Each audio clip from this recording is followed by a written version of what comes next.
What it does do, everybody, it's your boy Zenkai, and today we got some more Black Myth Wukong, but I made it 10x harder. In this edition, we're doing Chapter 3. Also, guys, my mic, it should be a lot louder than last episode. I don't know what happened. It was some kind of Razer Synapse problem. I screwed around with the settings. It may sound a little bit different. I'm using voice normalization. So, like, for example, like if I whisper, it'll be just as loud as if I'm yelling, which may or may not be better. I don't know. Maybe some of you like it when I whisper in your ear, or yell in your ear. Who knows? Only other thing is, so up until the third boss, my footage got corrupted. Long story short, I may have punched my desk because Captain Lotus-Vision was designed by a bunch of interns, and it may have jostled my hard drive and corrupted the footage. Luckily, I ended up watching this dude's video, and this untrunk software, which if you guys have ever had like a corrupted MP4, try out this untrunk software. I've never heard of it. It was honestly pretty impressive. So the footage got repaired. That's what you're looking at right now. Now it's a little bit choppy. I don't know why, but for some reason, like a lot of the in-between frames got kind of just like mangled and taken out. That's just, there's not much I can do about that. The only alternative would be no footage. So be happy with what you got. And don't worry, this will only be a problem up until Captain Lotus-Vision, which I have plenty of footage of. After my first death, I can just show you everything beyond that. Plus, it's not even that bad. It's like you're playing on console. Also, guys, a couple of you have been giving me some suggestions for maybe how I could change up the rule set going into Chapter 3. I'm still not fully sure if I want to change the rule set. I think what I'm going to do is, for Chapter 3, I'm going to use it as, like, this is the deciding factor. If I reach the end of this, like, right now, as of, like, recording this voice line right now, I'm at 500-something deaths, okay? I just need to think, like, if I double my death count, if I triple my death count, we gotta change something, guys. Because, you know, theoretically, it is possible for me to no-hit run every single boss in the game. The thing is, I would like to finish this series, you know, sometime this year. I need you guys to remember, like, Starfield's coming out on the 30th. I mean, also getting my wisdom teeth out on the 30th. That might be a funny video. So the day that I get out of wisdom teeth surgery, I am also going to be playing Shattered Space. I think that'll be hilarious. I mean, hell, I'll probably be in the perfect state of mind to play it. Other than that, this chapter's rough, guys. Just based on the first 3 bosses alone and the Lesser Yao Guai, this chapter's rough. It's kicking my ass. Anyways, let's get into the main content of the video. Our first boss here is the Macaque Chief, and another monkey. And this definitely won't be the last time we're seeing him. He doesn't really have a whole lot going on with his moveset. He has like some spinning moves, slashing. Yeah, he uses a sword. It's really a lot of telegraph stuff. However, this is one of our first enemies that uses the chilled Forbane's effect, which you may have seen in previous footage. If you get chilled, you are frozen in place and you gotta like spam the B button to get out of it. It's really bad. You will get punished extremely hard if you ever get completely frozen.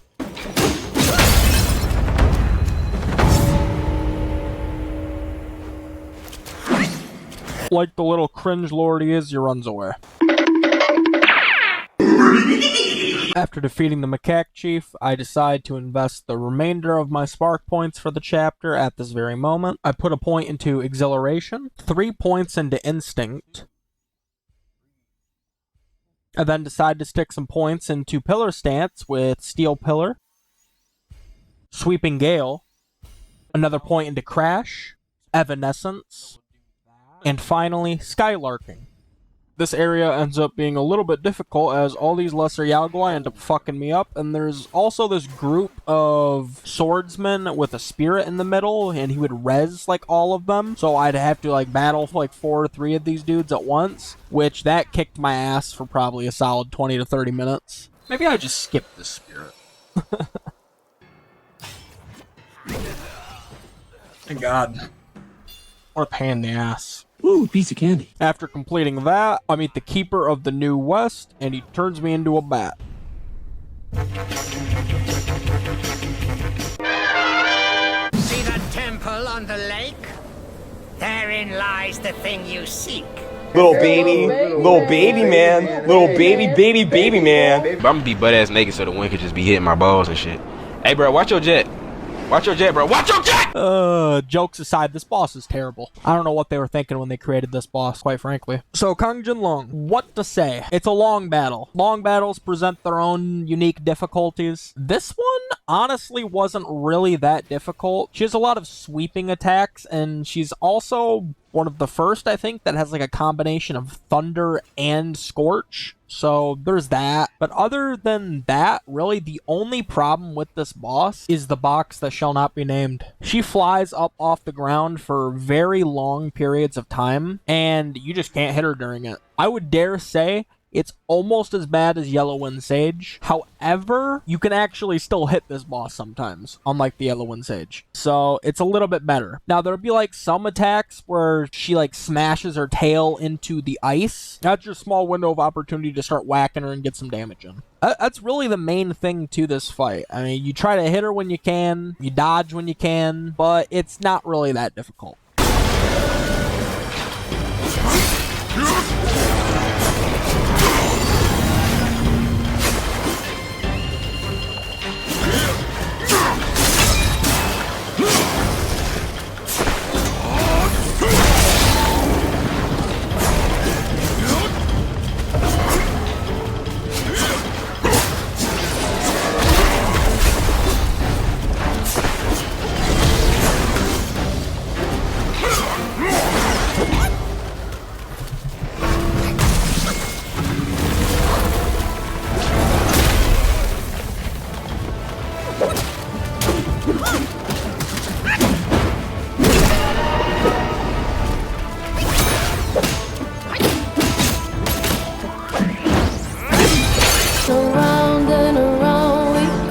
I don't want to do this no more.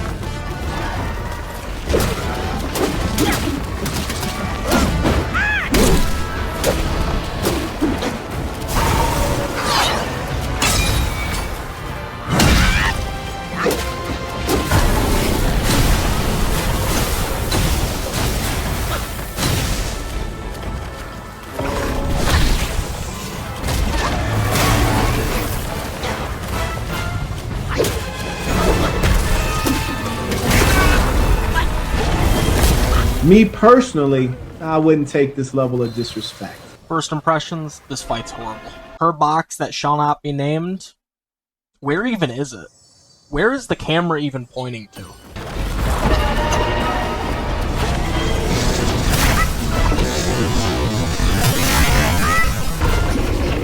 I believe I can fly. I believe I can touch. Damn!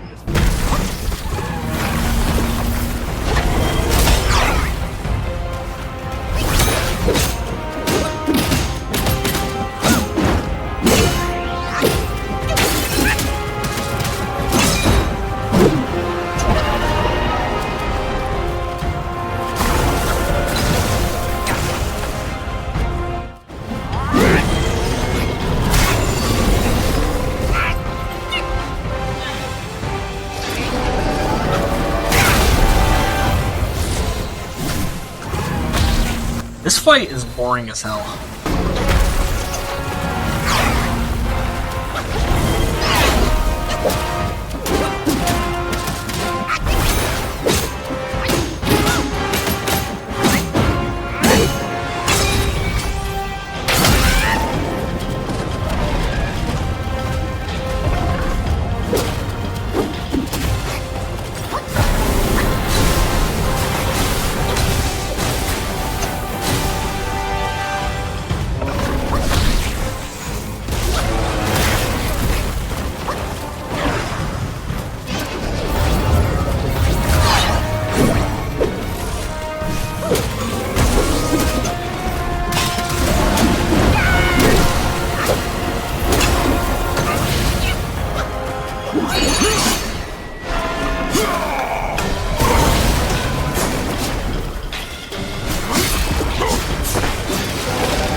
This is a classic scene because this is, I swear to God, this is like the only scene where the Destined One looks even a little bit phased by anything. He just looks a little bit scared.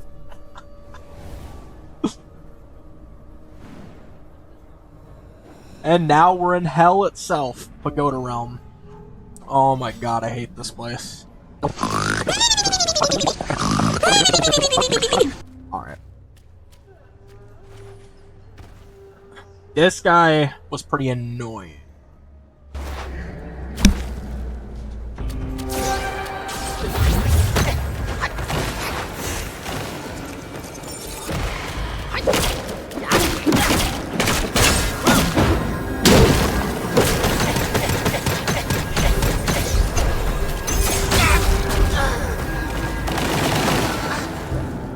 Okay, you might be insufferable.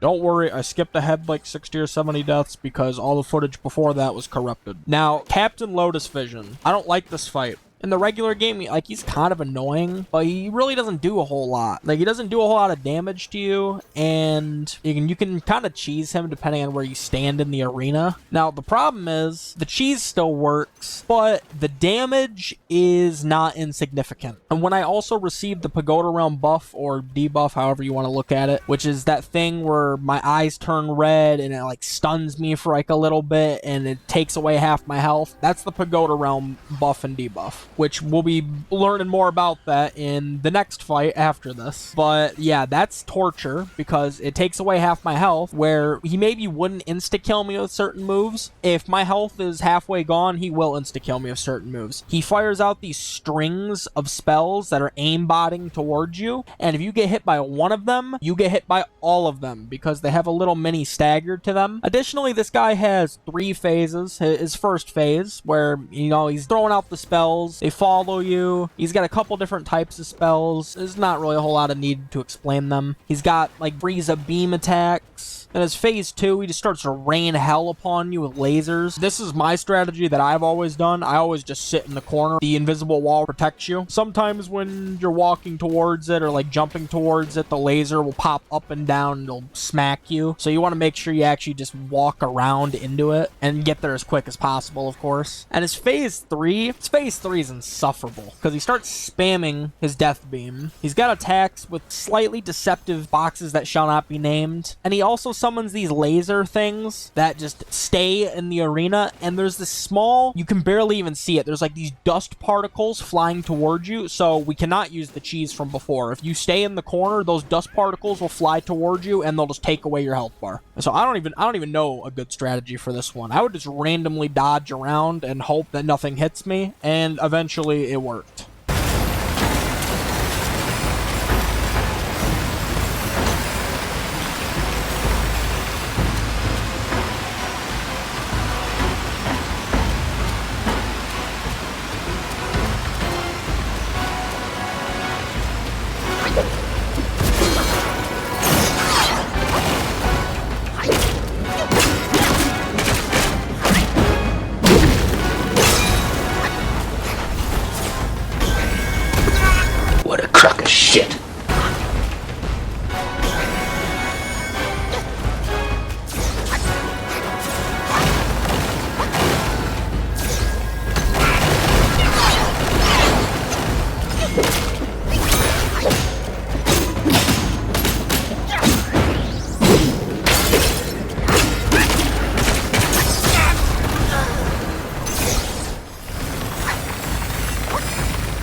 Thank God, bro. That boss sucks.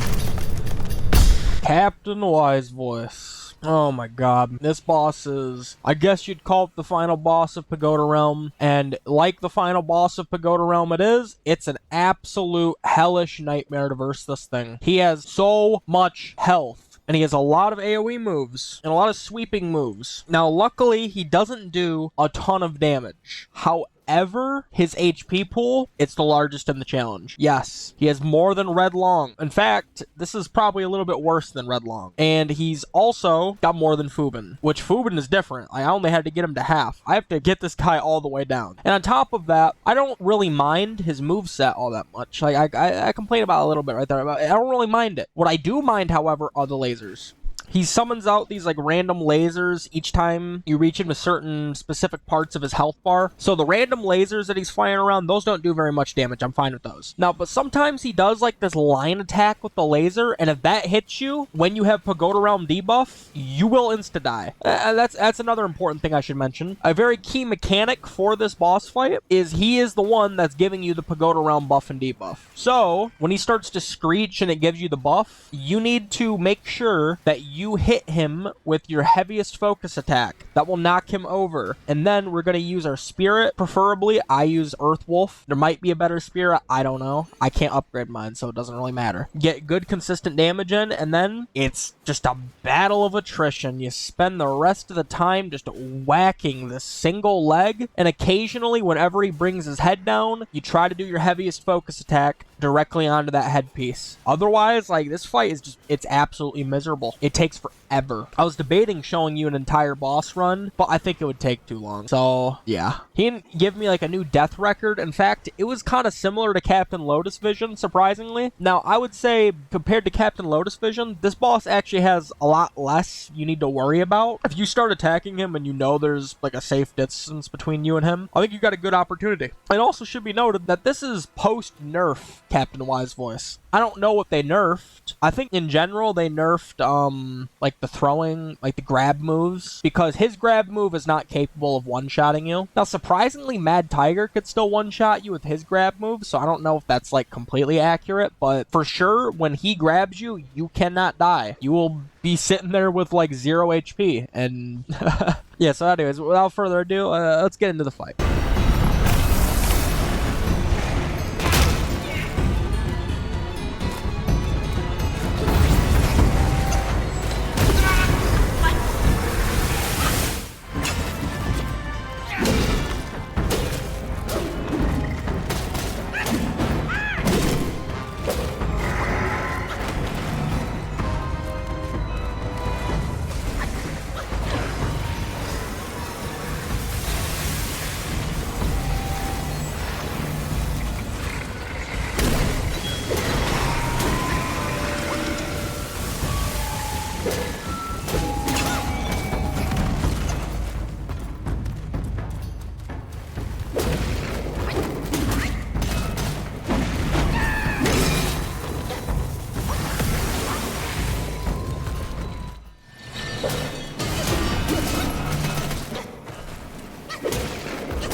you doing, step bro? Fortnite Battle Pass. I just shit out my ass. Alright, well, that fight sucked. I hope the sound's good for that one, because I was playing that through my TV. That just took me a very long time, so I just got bored. At one point, I was just playing music. I'm just gonna pick up this shrine, and then I'm gonna take a break. Alright, well, I'm taking a break. The next day. Alright guys, let's do it to it. As I make my way down the trail, I encounter what I would probably consider one of the most dangerous Lesser Yao Guai in the game. This guy will spam the shit out of you, and he does a crap ton of damage. Basically, at any point, he will be able to two-shot you. He's also got a fair bit of health.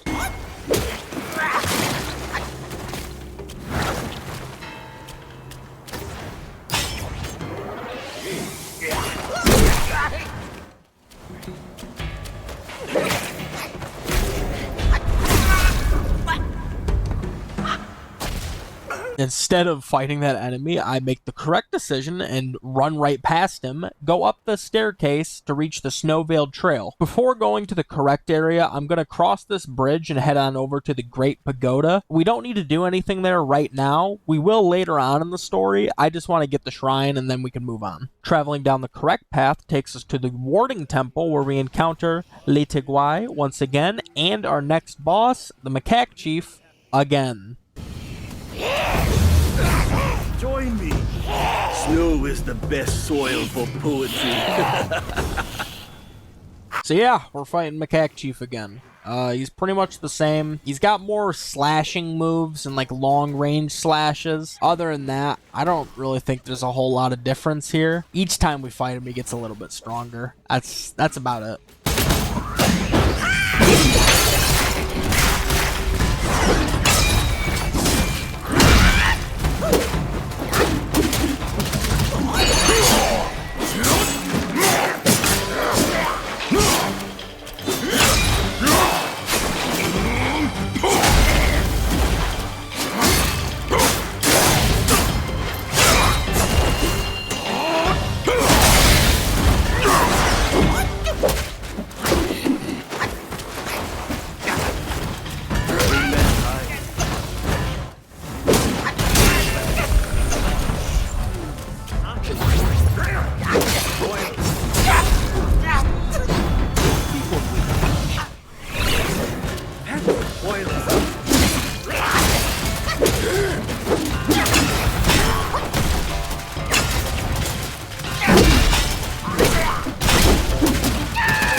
Why are you running?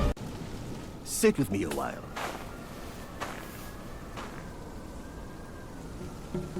Dark-furred, devious-natured, hunting that Guai is no simple task. What are you insinuating? After Lee's done talking about dark-furred individuals that may or may not be devious, he gives us a cool power, Ring of Fire. which we're never going to use. I then slide towards this island that suspiciously looks a little bit too round. There we encounter some golden symbols holding someone captive, and we encounter Kang-Jin Loong once again, or as she's known in this state, Kang-Jin Star.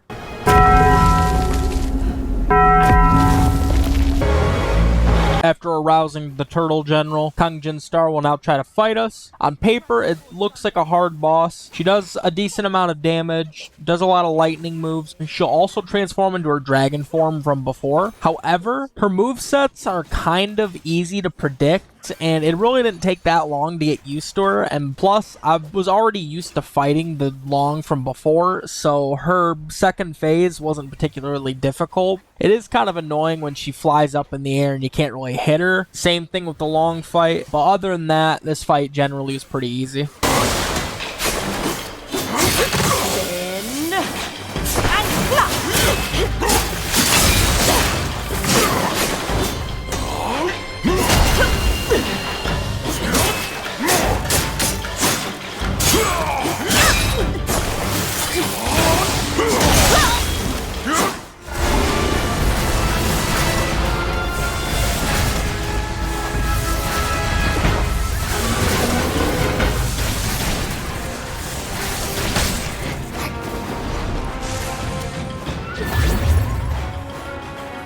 Master Arthur, yield to your true self.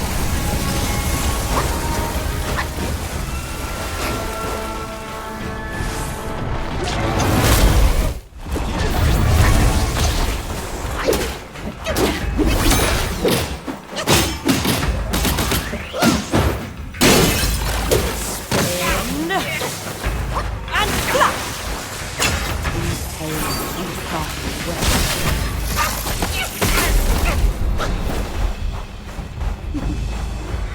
Tremors forge thunder.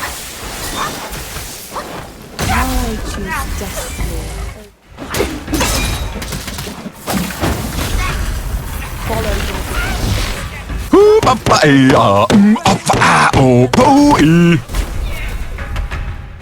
my persuasion fails. You'll go back to the pagoda and be remade.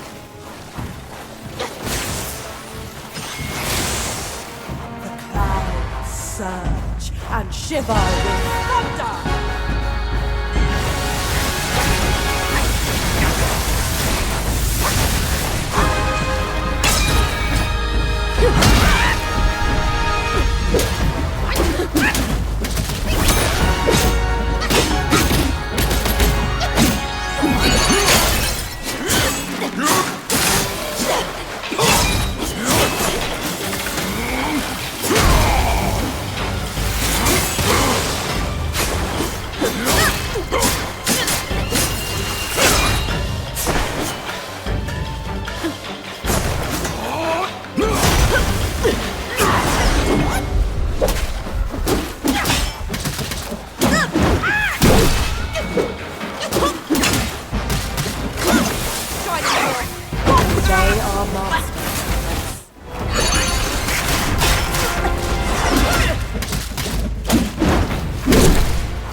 is that guy? I'm going to jump! No! Do a flip!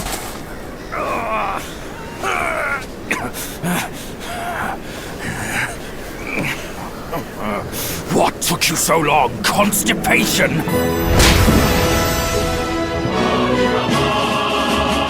The same look again. A furry coat and a pinched face. Luck's all you've got. I beg your pardon? Great, another mute. Whatever. Let's not dally. Unfortunately for Bajie, I will be dilly-dallying all the way on over to the Cyan Loong.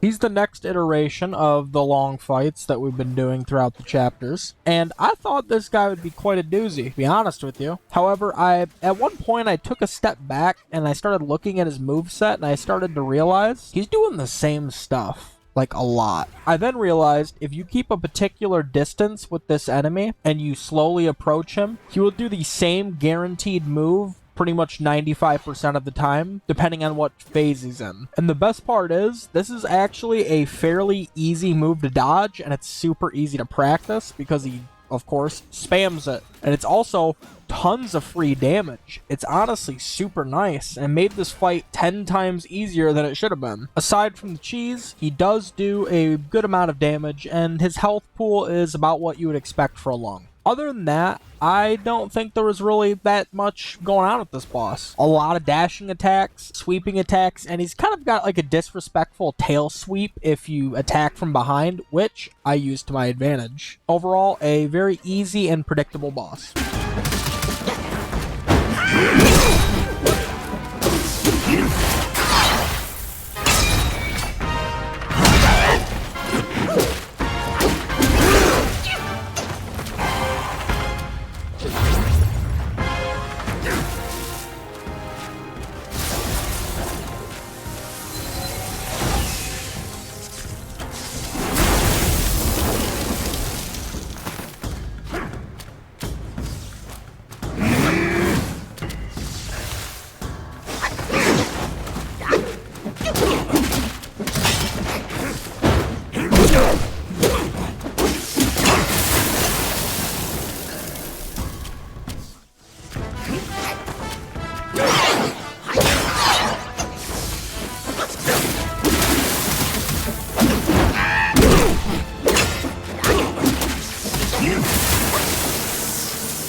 Yeah, that's crazy. I thought that battle was going to be extremely difficult for my first couple of tries, but as soon as I realized that you could start making him spam the same move over and over and over again, that really became trivial. Did you guys know about that? That you can make him spam that same move over and over again? I didn't know that. That's pretty cool. I wonder if you can do that for other bosses. Easy there. Easy.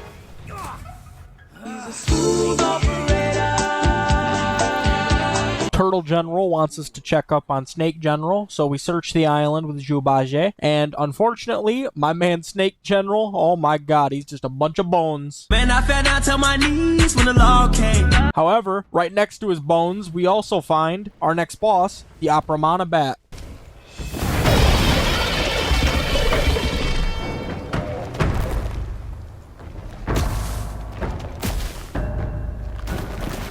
Now, the Apramana Bat, I would consider this to be a pretty insufferable enemy. He didn't really kill me all that much, but he does a lot of damage, and he's also very fast. That is one of his key attributes. He will spam the same moves over and over again, and unlike the Cyan Loong, where that's not much of a problem, it is a problem for this boss. And he's also got these giant long-range AoEs that will smack you. But additionally, we get to fight with Baje, which provides us the added benefit of he can do all the damage. And also, if you let Baje do a lot of the work, somehow he's able to pick up the aggro, but I'm not really entirely sure how that works, because sometimes the bat will just flip on back to me. I'm not really sure. But other than that, yeah, this is a pretty simple boss.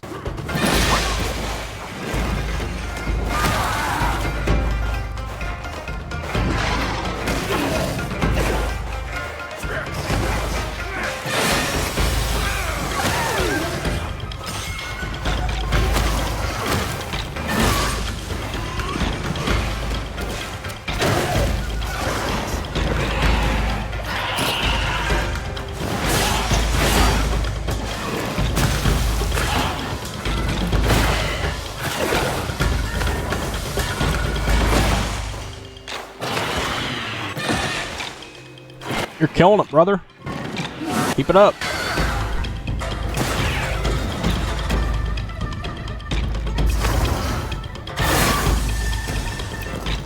A little close for my liking. Baje, I mean, you're killing it, man. I might not have to do anything. I mean, like, I hit him a couple of times. I think that's good enough. I don't really feel like running all the way back here. What are you doing? What, now you're aggroing me? Stay away from me. Oh. This is why I don't want to fight him. He's beating me up. Get on the ground, dude. Please get on the ground.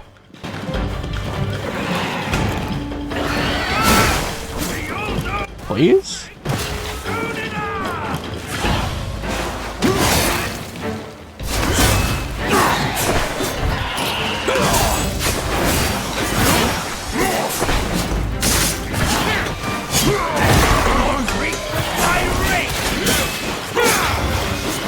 Baje's frozen. Wake up! Wake up!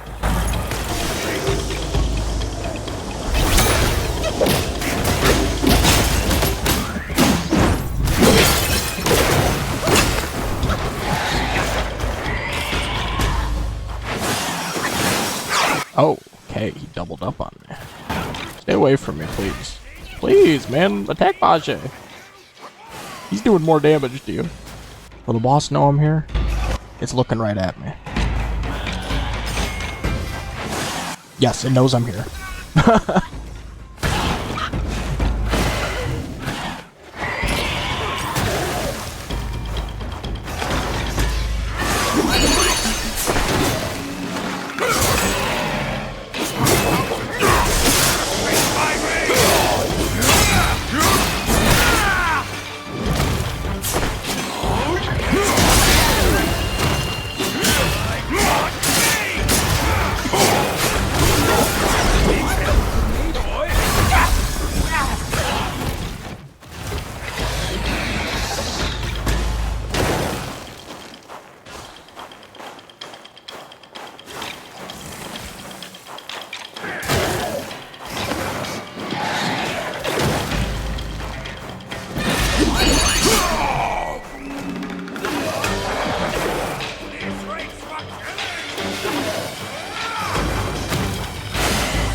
Fuck this shit, I'm out.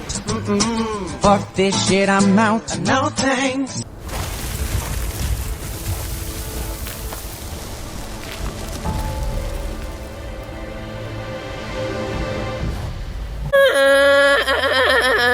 Why are you crying? Turtle, enough with the tears. The Snake General has passed on. The once mighty generals, now tortured and shattered. His teardrop holds great power. Take it, as his thanks to you. Too bad that shit's a curio, we can't use it. On the other side of the island in this water, we meet Chen Loong, or as you Dragon Ball Z fans might know him, Shenron. He's mostly just a joke boss, and funnily enough, I kind of did the same strategy I did against the Apramana Bat, and I let Zhubaje fight him, and it was even more effective during this battle. Now, he does have the capabilities of whipping out some decent damage, but he's kind of an old, frail Loong. His best days are behind him. I'll just let you see what happened.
Well, I'm gonna go make some dinner.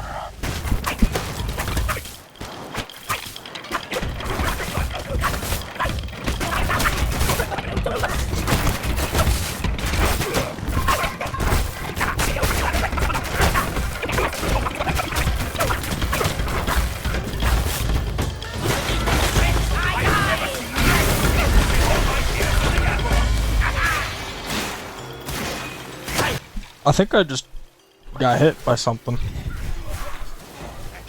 Oh shit, I did. I'm gonna heal real quick. They might have gotten a little bit too close to me.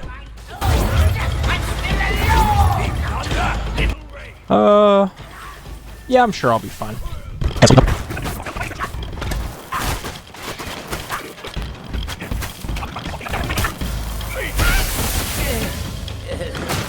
I just got hit with something again.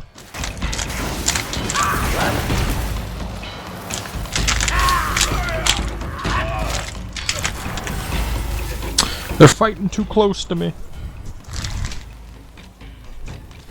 They just gotta not hit me again. The pan will be fine for another 5 or 6 minutes. I still got a good amount of HP. Baja, you're doing... Oh, it's because they're fighting right there. Yeah, the AoE's hitting me.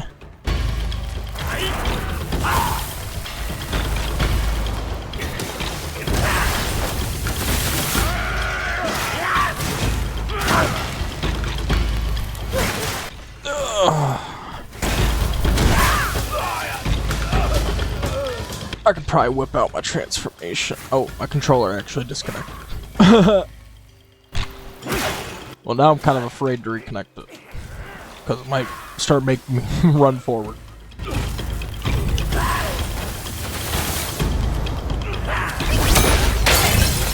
Oh, you canceled that.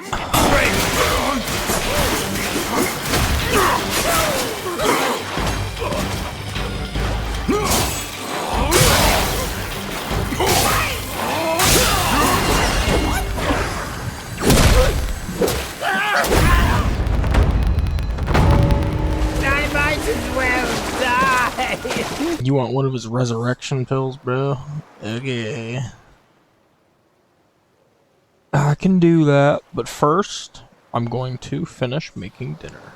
Alright. The food has been eaten.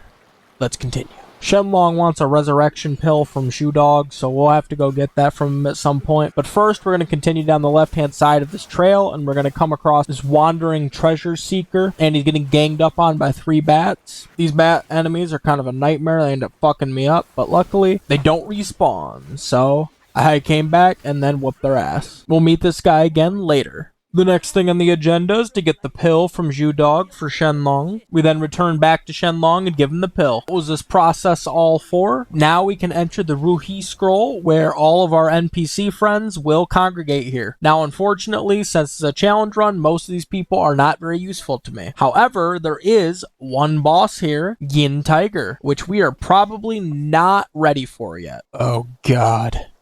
It's you. Should I even fight him right now? I mean, he's optional until the end of the game. I might as...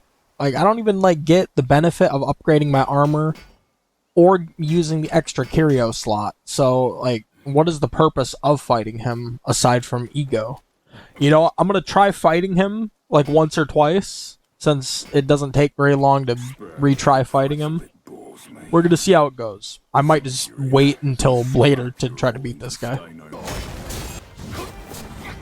Alright, we're gonna try him later. I now go down the correct path of the north shore of Bitter Lake and encounter Precept Corridor. I verse this Yaksha for his spirit. Ooh, piece of candy.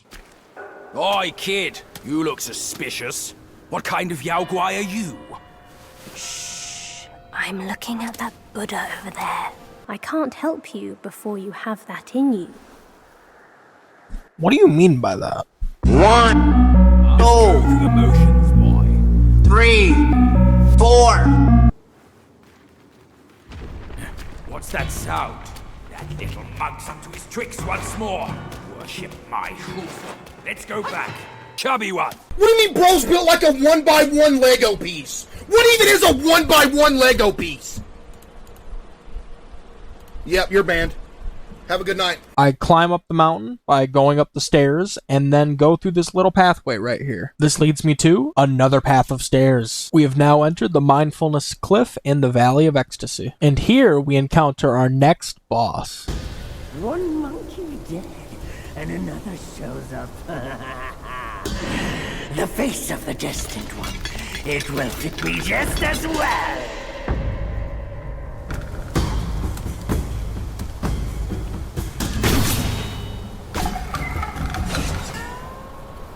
Non-white is an elemental weapon user. In this first battle, all he uses is, I guess I would call it like a double-sided, dual-sided halberd, and it applies the chill effect. He also throws out poison kunai, which is a hint of what's to come later. This first battle with him isn't particularly difficult.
You will never get this. You will never get this. La la la la la. He didn't make it very far though, so we end up catching up with him rather quickly. Now, side note, I don't know what happened, but the moment I entered this area in Chapter 3, my frames dropped probably about 20 to 30 frames consistently. It didn't matter how many times I restarted my computer, so it probably wasn't a memory leak. I don't know what they did, but this chapter, it runs like turbo ass now. I had to drop all my settings to low for the rest of this chapter.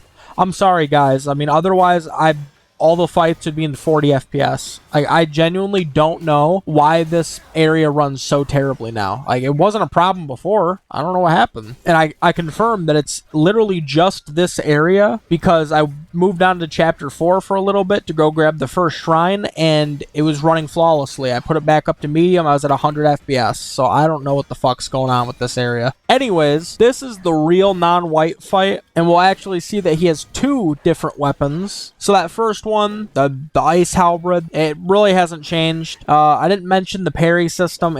There's not really much to it. You just keep whacking him, and at the end of it, he'll try to hit you. And then after you break his focus with that particular stance, he'll switch to his like poison dagger stance. This is kind of a lethal stance, but I like using the stance as a time to use my damage, like my big damaging moves or my transformation. He also has like a lot of like throwing moves and kunai that can pick you, and it really fucking hurts. Other than that, this fight didn't really take me too long. It was definitely annoying though.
Well, I definitely didn't mean to do that. Are you for fucking real?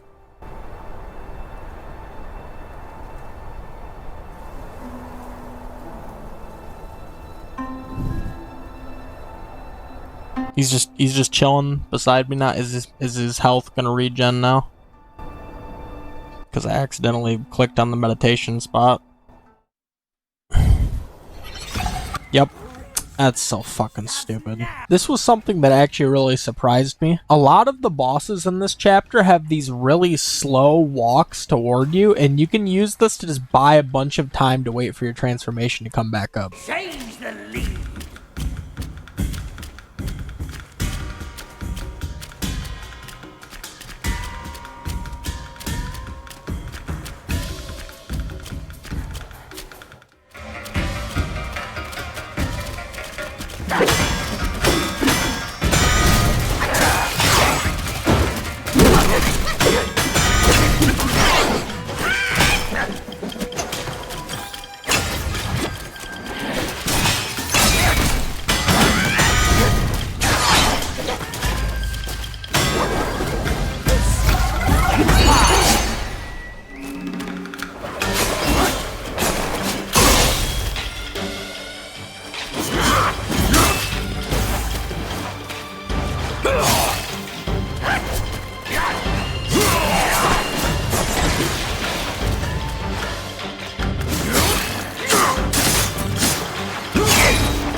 Kind sir, pause your steps and heed my story.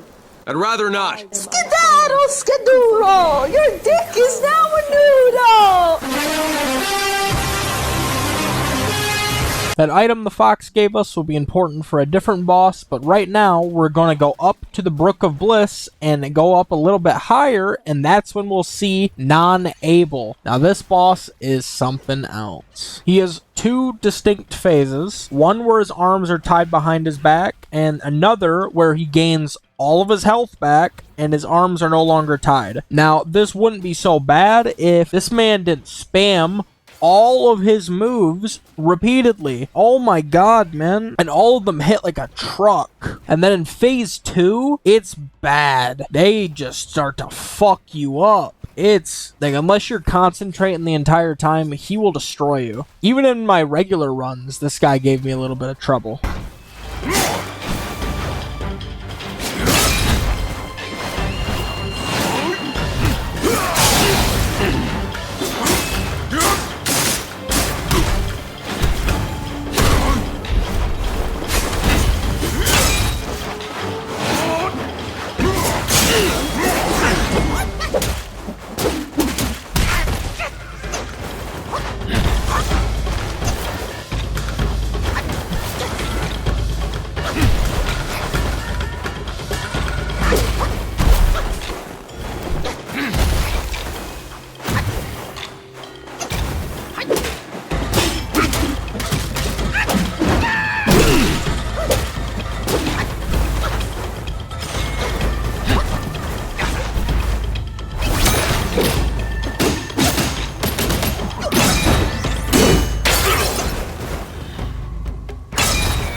Oh my god.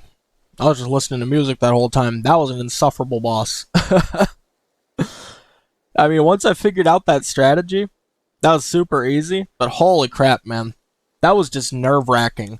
I mean, walking around in a circle, you'd think it'd be really simple. But if you just, like, if you lose focus for just a little bit, and he hits you with that grab attack, oh my god, he'll kill you. Like, one time during that, I went to go and scratch my nose. Dude grabbed me, I thought I was dead. I then jump off the cliff at the bottom of this area. This will take me to a melon farm. We can't do anything here yet, but we will be doing something here later, so let's not worry about it for now. From then on, I made my way through the center of the Forest of Felicity. Towards the bottom of the forest, we meet the treasure hunter once again. And this time, he's really cold, so he wants us to use Ring of Fire on him. He mentions a melon field to us, which we just went to a little bit earlier. However, I'm going to save that until a little bit later. Continuing along the right side of the valley takes us to a very suspicious area filled with ginseng plants. We pull the one in the center and it turns out to be the next boss, the old Ginseng Guai. This boss isn't particularly difficult on its own. However, I made sure to say on its own because this boss is capable of spawning mini-me's, 3 to be exact, and if he gets the specific attack or it's like a giant AoE with roots around it, that's what spawns them. He can spawn them multiple times, so you could be fighting like a group of 6 or like 9 of them. And the thing is, you can't just let them run around the map because if they expire, it actually heals him, which I found out the hard way. That's really the only hard part about this fight, is when he starts to spam the mini-me's at you and you have no choice but to kill them.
On the opposite end of this forest, in the middle of nowhere, we have Lang-Li-Guhh-Lang, another variation of the frog boss. Now, if you couldn't tell, this one is primarily going to be using the chilled ability.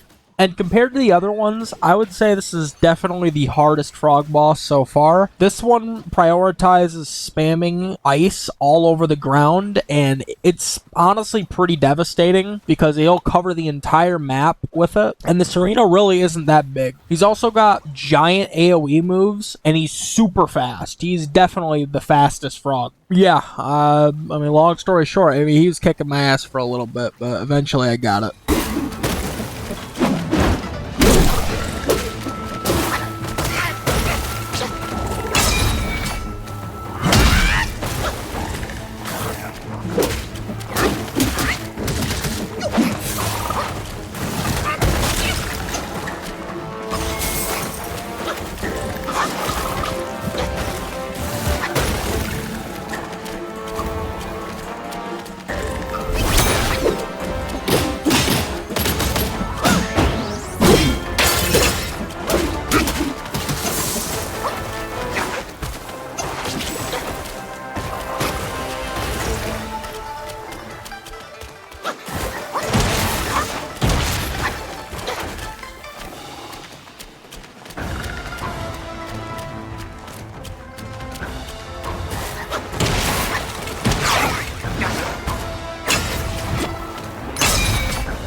I don't use either of these. Okay.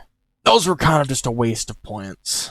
Okay, so I have 2 points just chilling. I might just shove it in Immobilize. Or we can work our way towards the perfect dodge thing.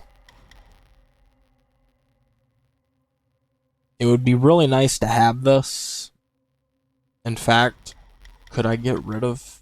Would it be worth to get rid of 2 things of stamina?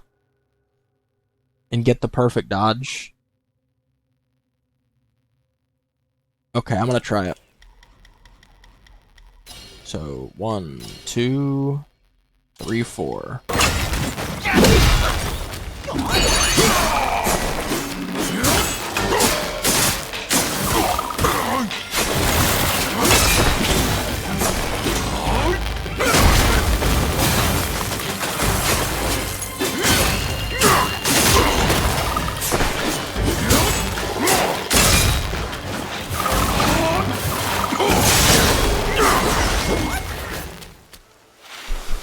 That was a pain in the ass.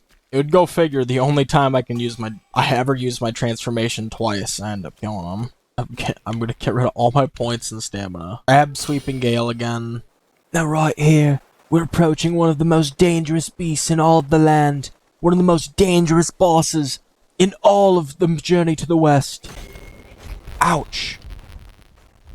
Whoever the fuck that guy is.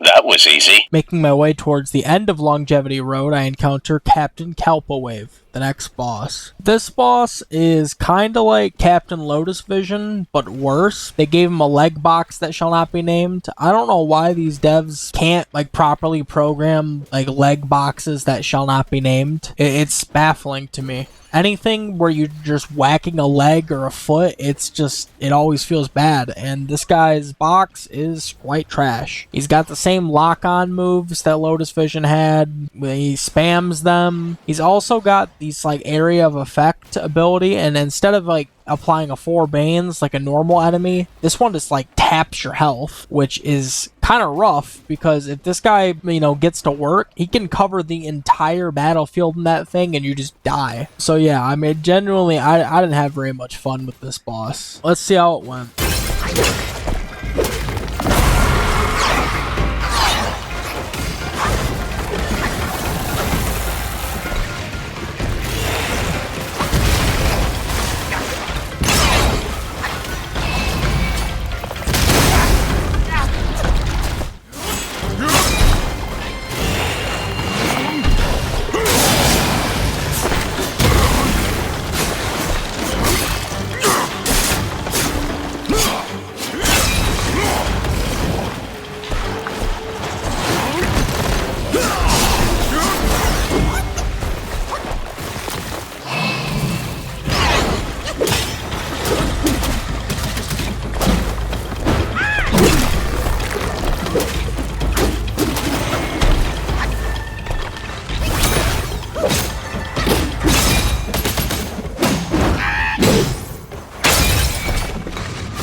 Terrible boss. Please stop making bosses that are only legs. Directly behind Kalpa-Wave is the new Thunderclap Temple. I make my way to the rightmost side of the temple first, where we're going to be facing Monk of the Sea. Now, if you remember, this is that dangerous Lesser Yao Guai that I was talking about, but in boss form. Yeah, they've been super lazy of the bosses in this chapter. This guy does a lot of damage. Pretty much, like, just imagine the Lesser Yao Guai, but even more dangerous. Though, being more dangerous doesn't exactly give him a very large health pool, so I dispatched of him rather quickly after my first death. Well, this guy does the slow walk thing as well, so I'm going to be running this guy in a circle, which, thank God, because this guy does half of my health per hit, so this is kind of necessary.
What is this? I don't remember what this is.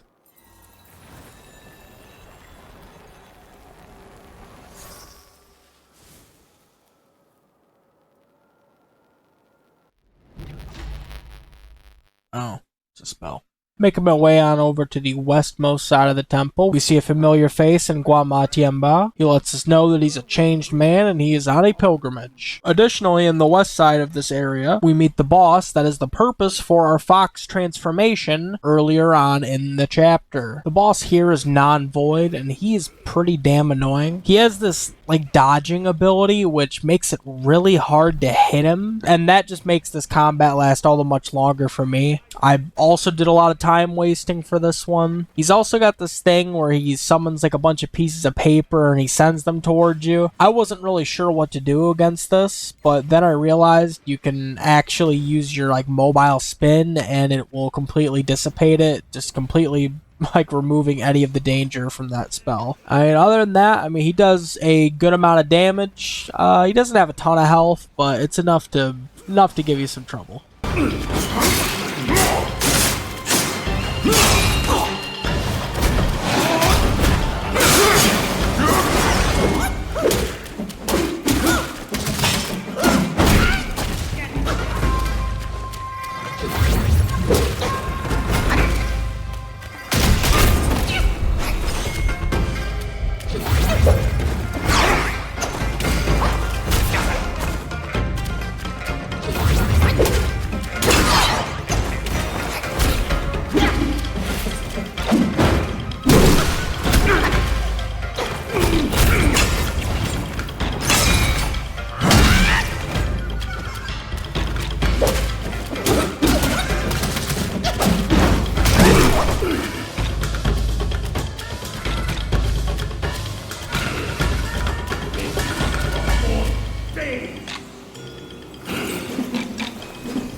With him defeated, we let the fox know what we have done. We end up receiving a curio, absolutely useless. Returning to Thunderclap Temple, if we head up the main staircase and take a right, we will encounter our next boss, Non-Pure. The special gimmick about this boss is, whenever his gauntlet is active, he'll be able to block your attacks. He does an alright amount of damage. He doesn't have very much health, so your main goal is to just keep on attacking him to stagger him out of using his gauntlet, and that's when you go all in on him. Other than that, very simple fight.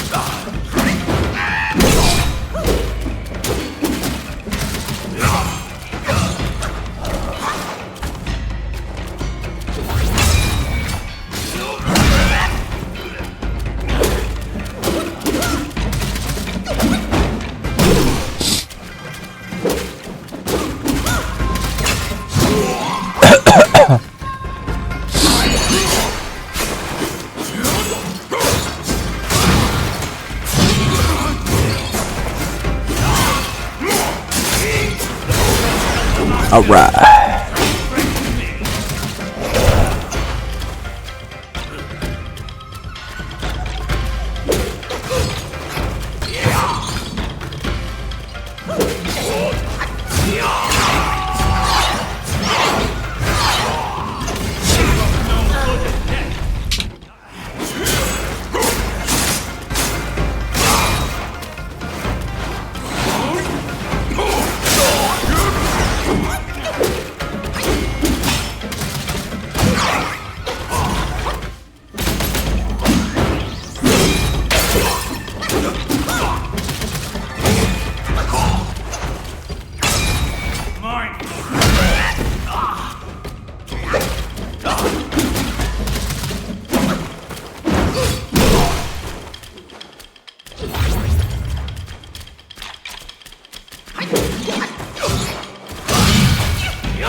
Well, I'm not happy.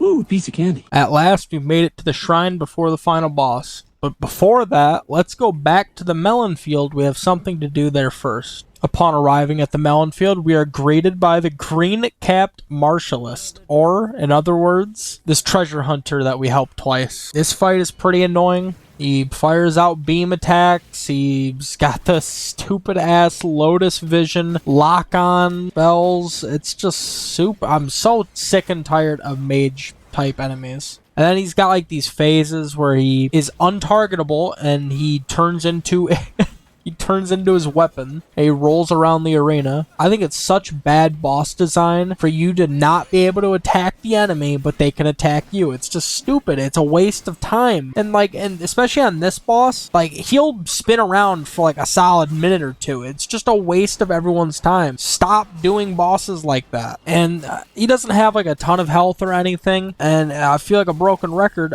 All these people towards the end of the game, they just do so much damage to me. It's insane.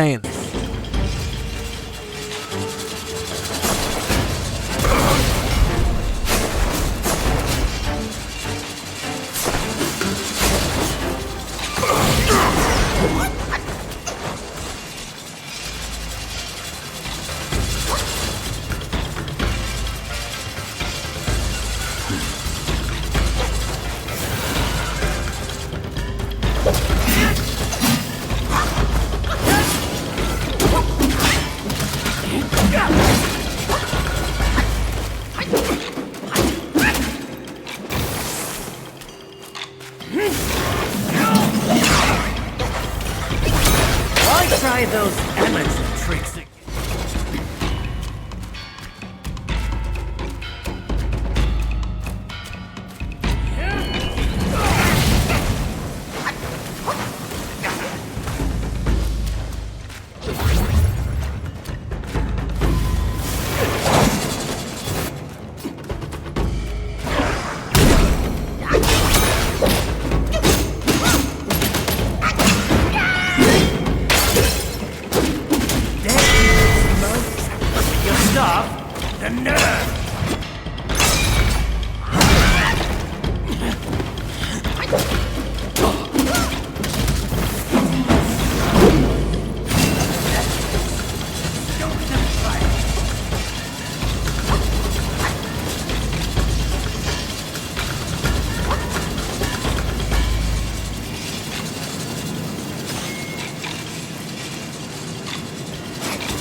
Alright, brother, you wait over there. I'll be done in a moment. Waiting for my ability to come back up. Yep, you just keep walking very slowly towards me. Oh. Well, I don't like that.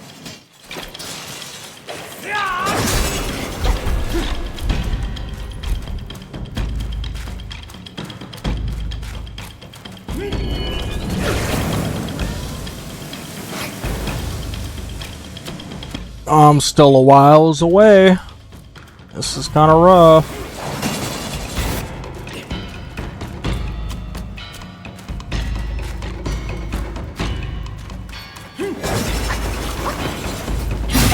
Okay, then.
Foolhardy, nothing more. I've done as our brother asked. Till we meet again.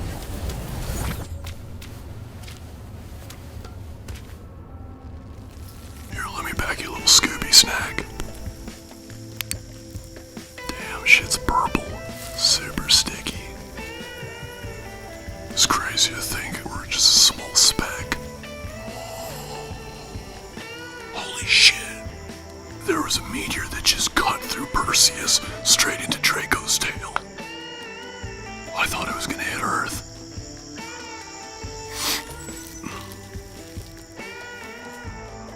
Who are you listening to? Delicate Steve. Delicate Steve? Yeah. I like it. Your faith has led you here. Rest easy. You won't find those noisy chantings and pain screamings here. Come. Come closer. Now you've found this place, I'll teach you a trick neither of them knows. Your hand.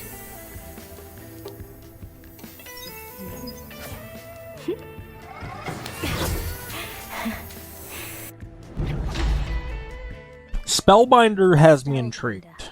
We finally move on to the last boss of the chapter, Yellowbrow. Now, I have some problems with Yellowbrow. Now, this is only his first part. There's not really a ton of things that I'm super mad about in this first part. It's just, in general, Yellowbrow, I think it's baffling that he has, like, a better extending weapon than us. Because, like, the way his weapon works is, like, he'll swing it, it'll go around his body, and if he misses you, it'll just extend a little bit extra, and it'll fucking hit you every time. I wish I could do that shit. It's so annoying. And, like, you'll see in, like, the later fight, like, it's insane how far that thing can go. Like, you'd think you're safe when you're 2 or 3 dodges away. Nope, that thing reaches you halfway across the arena. And this first one, he has, like, a lot of, like, these big, like, spell AoE. He's also got the wild swings, teleporting. Though I will say, compared to the other bosses, like the Black Bear Guai or the Yellow Wind Sage, I don't think he has a bad box that shall not be named. I think it's fine. Yeah, I mean, really, just the hardest part is getting used to his weapon, because his weapon will just hit you wherever the hell you are. And then, of course, do not get hit by his grabs. His grabs will insta-kill you.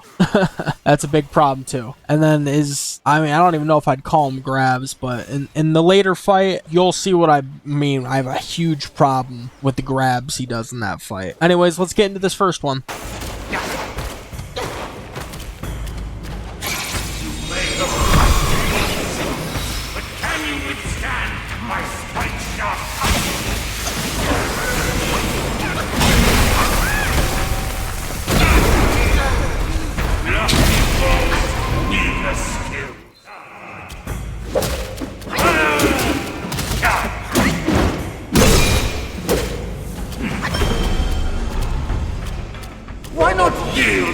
join my disciples.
Disciples, the pilgrim himself has come for my teachings.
pilgrim himself has come for my teaching.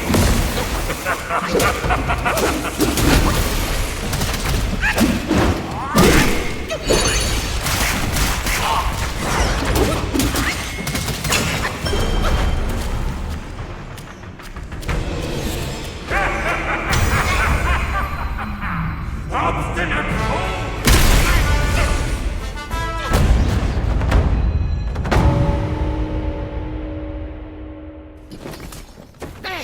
My sack awaits misguided souls like you.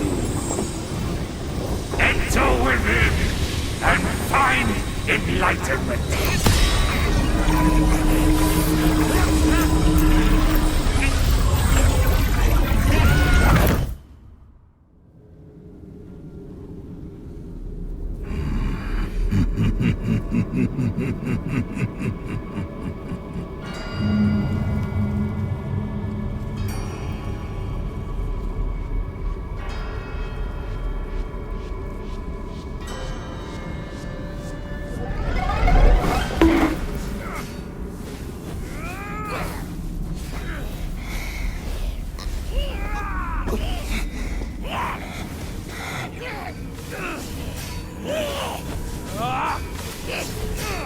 Now that Yellowbrow has sucked us into his sack, we gotta help our boy Jubaje out, and we can finally take out the Macaque Chief. He's a little bit different. He's got even more powerful slashing attacks, and he's stronger. It's the same fight though. All beings suffer as they did not forget and endure. I surrender, not satisfied.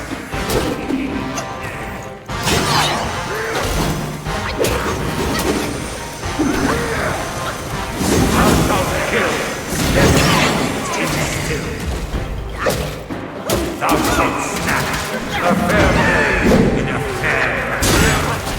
Thou shalt dust before all clouds turn into dust.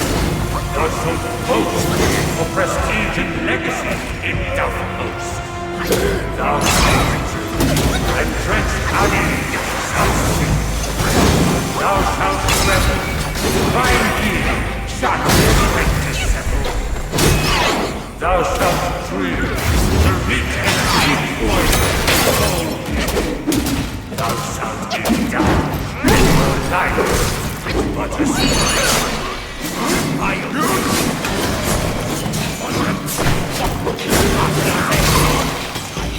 I let you know.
I'm about to end this man's whole career.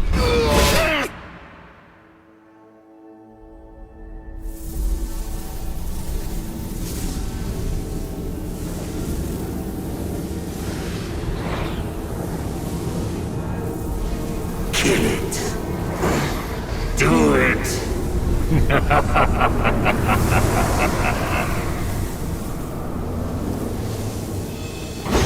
Yes. Just like that. That's who you are. Keep your wits, boy. Don't get swayed.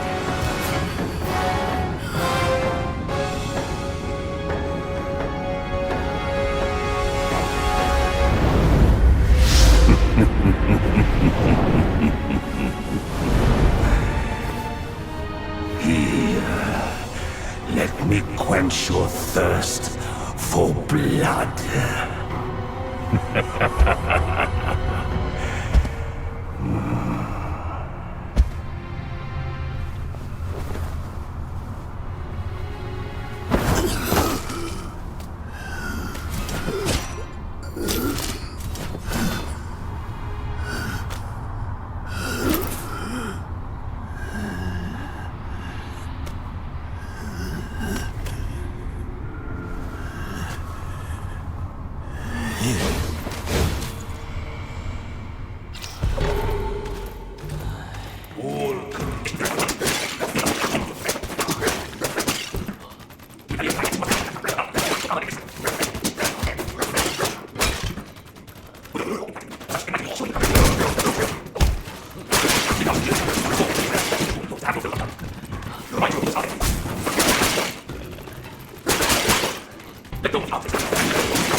Like sewing scoop.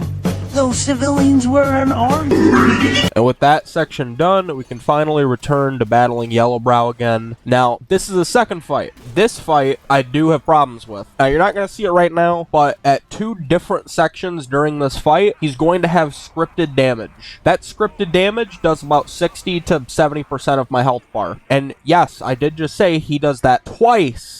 Which means, yeah, that's right, I pretty much have to use all of my gourd to heal myself without any fault of my own. He gets to take away all of my gourd uses for free. Just by existing, I have to lose all of my healing. So that was fun. On top of that, he can basically 2-shot you with most things. This is when his weapon will completely contort around his body and go out 5 or 10 body lengths away from him. He's also got a lot of giant AoE electricity abilities, kind of like the first one, but these ones will pretty much insta-kill you if you get hit by them. He's also got like this gold armor thing, which I'm not gonna lie, I think is a terrible boss design. I don't know why the game devs think it's a good idea for me to not be able to damage the boss. I just don't understand what's going on in their brains. Stop making bosses that I can't hit, but they can hit me. Just stop doing it. For real, like in your next games, stop doing it. I'm so sick and tired of it. So anyways, to break that gold thing, you need to hit him with power attacks. I mean, you can also hit him with light attacks. What I found is about like 10 or 11 light attacks into like a 3 power focus attack. That usually takes it out. The math is kind of weird with that. Like maybe you can do like 5 hits, like a 2 and a 3, something like that. But anyways, you got to do that. It's not even a scripted amount of times. He can do it as many times as he wants. I think I've seen him do it maximum maybe 3 or 4 times if you're like doing the fight really slow. So yeah, I didn't really like this fight.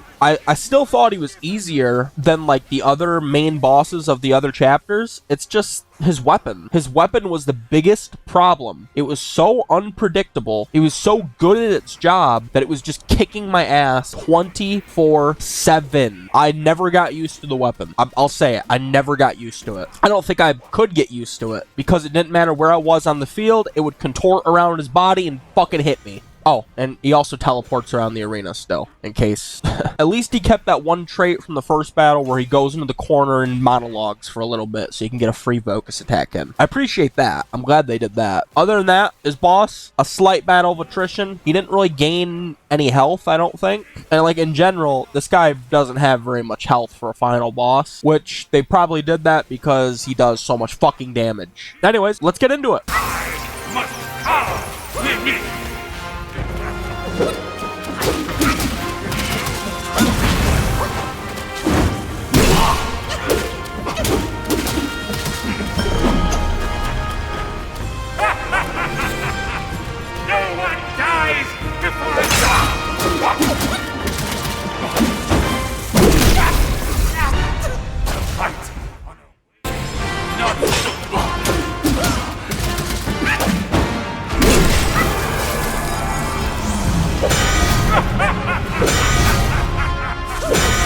I shall meet you in combat to see who. Okay, so I'm reading that the bonus from Spellbinder. This right here. This guy's saying like 1 attack per 5 mana. Is that accurate?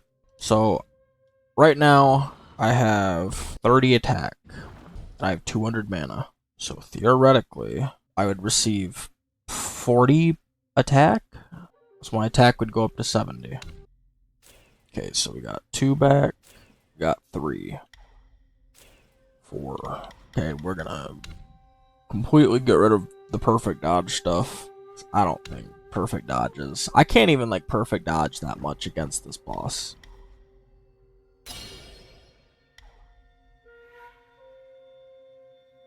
Depletes. Oh. I don't know if that's useful. I don't know. If I use Spellbinder. Am I floating right now? I have 62 attack. So it's not quite 1 attack per 5 mana. It's a little bit less. So I just doubled my attack. I think this will be quite helpful. Not again when I abide by the scriptures.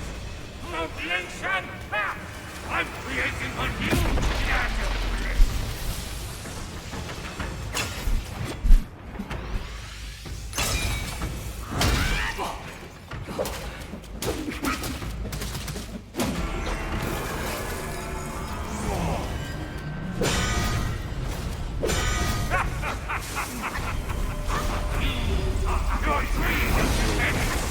No one to turn to.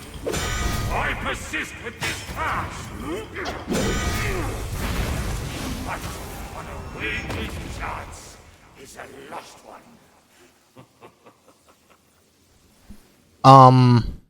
What? That's a new one. I think I forgot to. I'm sorry. I was in awe at what I just saw. What the fuck was that? Did I just die standing up?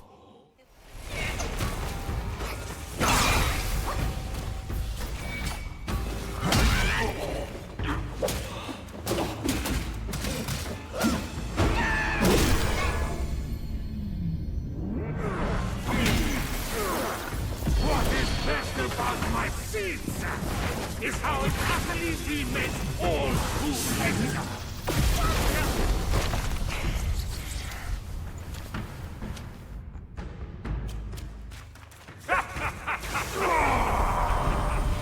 I can see the final is but one hand upon my judgment.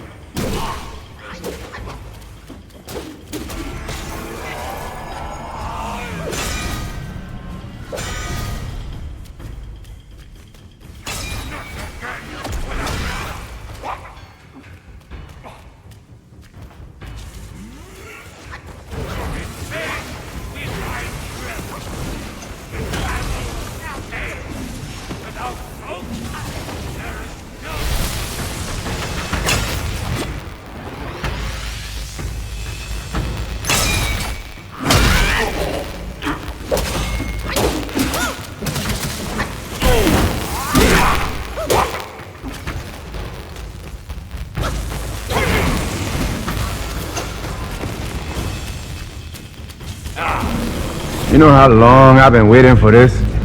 Woo, I'm about to make a name for myself here. Butter dog. The dog with the butter. Butter dog. I got the butter on him. The dog with the butter.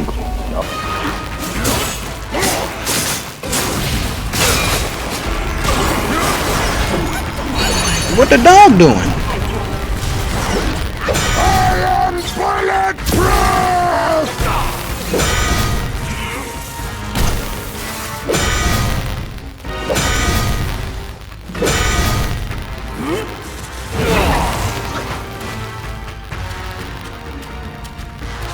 Walk the path of Buddha. Go with it, not without. Those who follow me pursue life. Only you. What? I don't believe it! Kidding. It's just as I expected.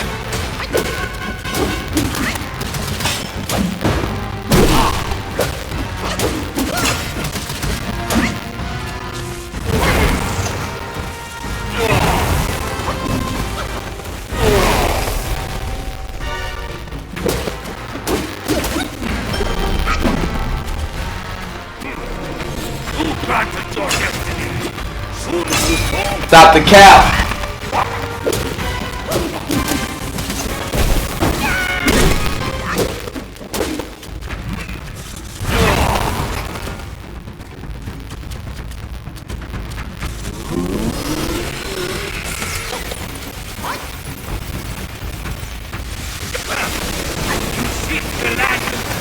That was a close one.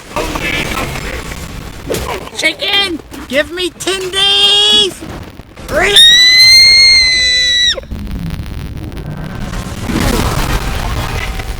Oh shit!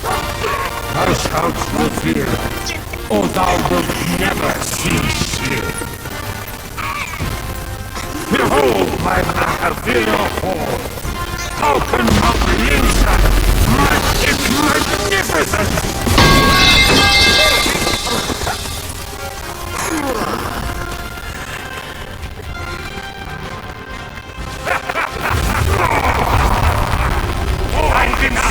Ha! You missed.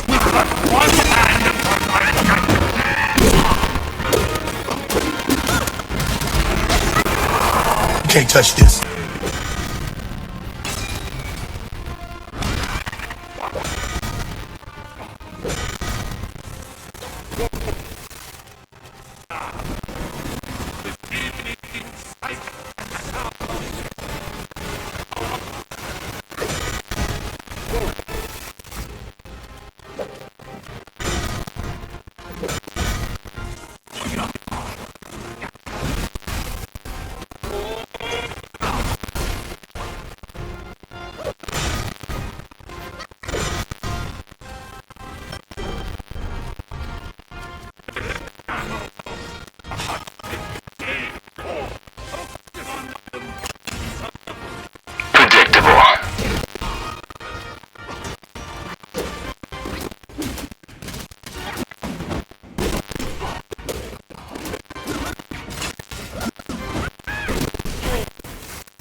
I'm about to bust. Oh, I'm sorry. I thought this was the bathroom. Oh, good lord!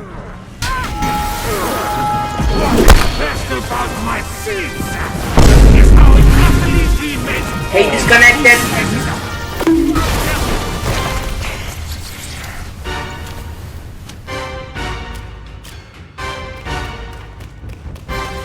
I'm about to blow.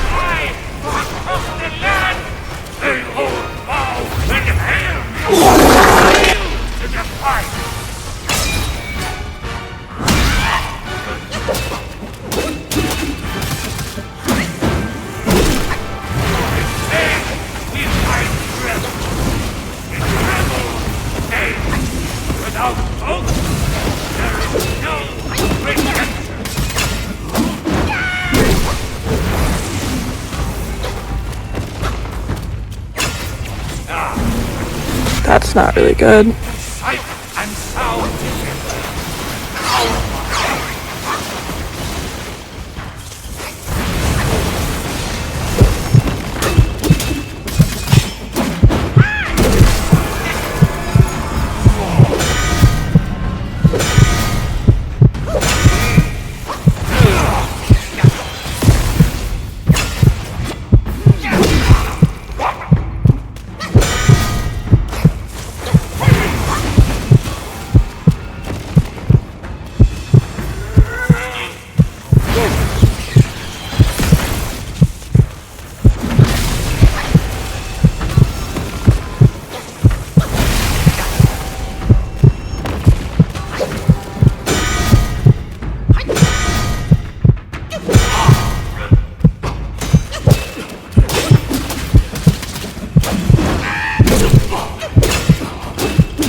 I saw how this would end for you long ago. Keep fighting. Oh shit. Well, now you know what I was watching. Hold by their hands. I, Yellowbrow, fight solely for myself. Lost.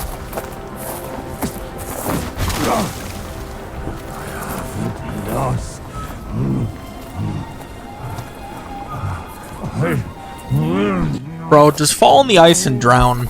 I am so utterly sick of this boss fight. Cannot believe they gave him a better extending weapon. Like, dude, the Destined one, basically the reincarnation of Sun Wukong, and he has a better extending weapon than me. It's ridiculous. I can't fucking believe it.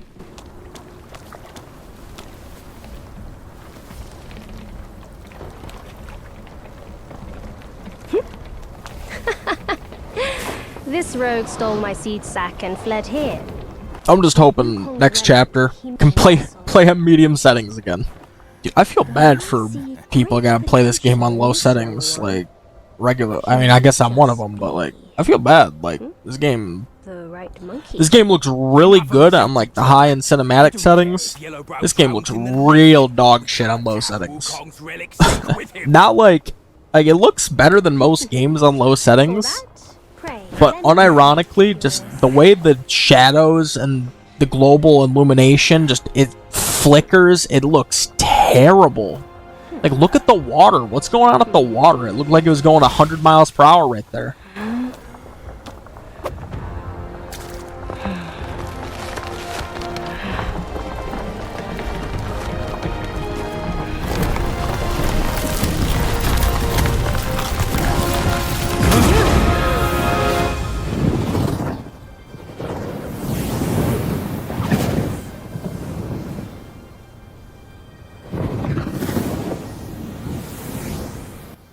Woohoo! Why couldn't we just do that at the beginning?